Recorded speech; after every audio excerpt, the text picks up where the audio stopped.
अस्सलामुअलैकुम viewers, welcome back to my YouTube channel ZSK cooking official. आज मैं बिल्कुल बाजारी जैसे दही फुल्कियों की चाट की रेसिपी शेयर करने लगी हूँ, तो वीडियो को एंड तक जरूर देखिएगा। चलिए रेसिपी की तरफ। सबसे पहले एक बड़े से बाउल में या एक बड़े से बर्तन में आपने गर्म पानी लेना है और उसमें आपने ये फुल्कियां जो है वो ऐड करनी है। अगर आपके पास बाजार से लिए हुए फुल्कियां हैं तो वो भी इसी प्रोसेस से करना है, या अगर घर पर आपने बनाई हुई हो और स्टोर की हुई हो तो वो भी इसी प्रोसेस से आपने करना है।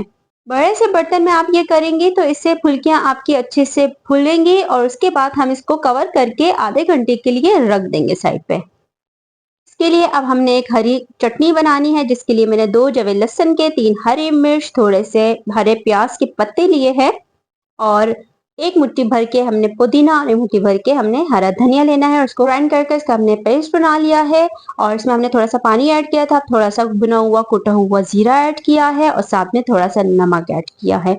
और अब इसको हमने अच्छे से मिक्स करके इसको हम साइड पे रख देंगे। अब एक छोटी सी कटोरी में आपने नीम गर्म पानी लेना है, 7 से 8 अदद ये वाली लाल मिर्च हमने ऐड कर देनी। ये ना हो तो आप साबुत लाल मिर्च भी ऐड कर सकते हैं ताकि थोड़े से सॉफ्ट हो जाए। उसके बाद लहसुन के साथ इसको अच्छे से हमने मैश करना है और इसको भी हम साइड पे रख देंगे। अब एक बाउल में हमने दही लिया है, दही तकरीबन हमने आधा किलो दही लिया और उसको अच्छे से हमने फेंटना है। अच्छे से फेंटने के बाद इसमें हम ऐड करेंगे 1 कप नीम गर्म दूध, हम इसमें ऐड करेंगे और इसको अच्छे से हम फेंटेंगे। दही अगर आपके पास घर का बना हुआ तो ज्यादा बेहतर है।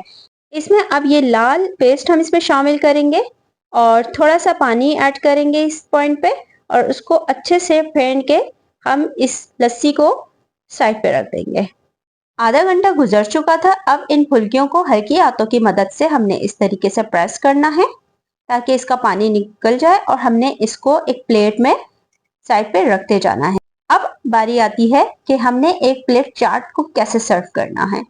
सबसे पहले एक प्लेट में फुल्कियां ऐड करनी है, फिर ऊपर से हमने मजेदार सी जो हमने लस्सी बनाई थी वो हमने यहाँ पर शामिल करनी है। इसके ऊपर हमने बॉयल किए हुए मैश किए हुए आलू शामिल करने हैं।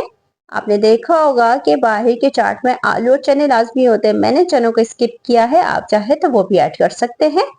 और इसी के ऊपर हम शामिल कर रहे हैं ये स्लाइसिस के शेप में कटे हुए प्याज, बंद गोभी और टमाटर। और साथ में अब इसके ऊपर हम ऐड करेंगे हरी चटनी जो हमने बनाई थी जबरदस्त सी। और अब इसके ऊपर मजीद हम ऐड करेंगे यही लस्सी। इसके ऊपर हम अब डालेंगे भुना हुआ कुटा हुआ जीरा शामिल करेंगे। इसके ऊपर हम अब छिड़केंगे दही बड़ों का मसाला। दही बड़े मसाले की रेसिपी मैंने डिस्क्रिप्शन में लिंक दी है, आप जाकर वहां से देख सकते हैं। और साथ में चाट मसाला हम थोड़ा सा शामिल करेंगे और इसके बाद हम पापड़ी शामिल कर रहे हैं।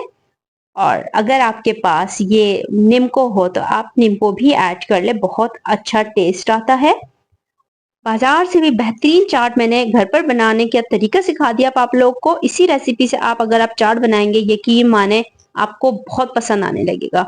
और अब आप इंतजार किस बात का कर रहे हैं, चलिए मेरे वीडियो को लाइक करें, कमेंट करें प्यारा सा, और अगर चैनल पर नए हैं तो सब्सक्राइब करें और साथ में दिए गए बेल आइकन को भी प्रेस कर दिया करें ताकि हमारी हर आने वाली वीडियो आप लोगों तक आसानी से पहुंच सके। इंशाल्लाह मिलते हैं नेक्स्ट वीडियो में, तब तक के लिए अल्लाह हाफिज।